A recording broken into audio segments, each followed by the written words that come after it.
Hello everyone! Magluluto tayo ngayon ng Munggo Sprout in Tagalog, Tauge. Ayan.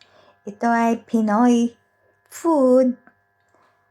Heto na guys, ready na ang ating mga panahog. Bawang, sibuyas, kamatis.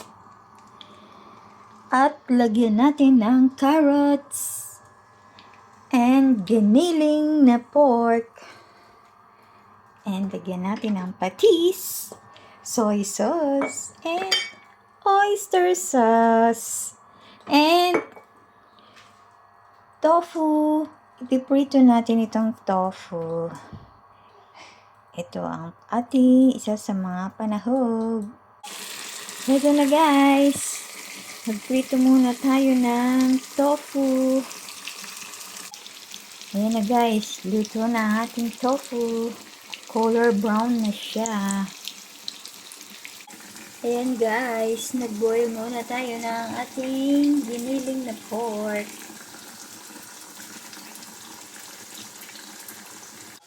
Ayan na guys, luto na ang ating tofu. Meron na tayong panggisa. Ayan na guys, nahiwa ko na ang ating fried tokwa.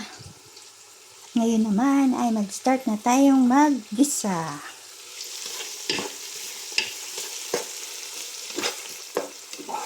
Ayan.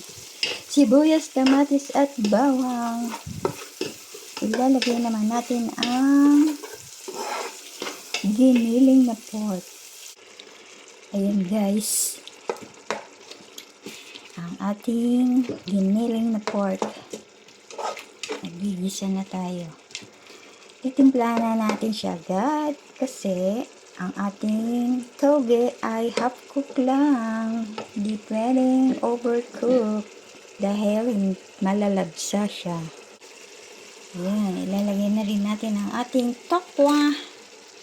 And then, titimplahan na natin siya.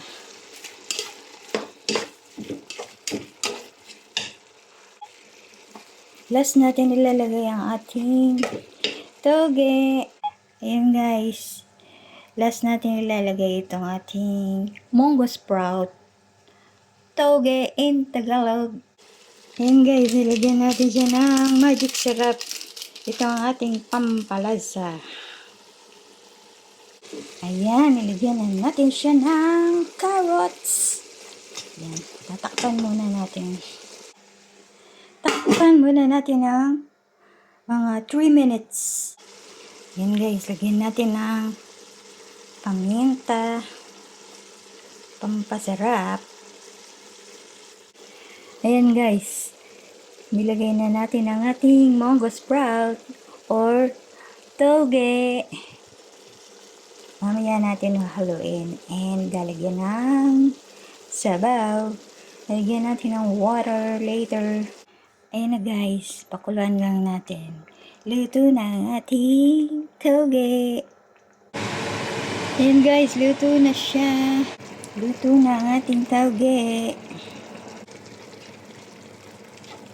Luto na ang ating Munggo Sprout in Tagalog, toge. Guys, lunch is ready. Kain na kayo. Toge ang ating ulam.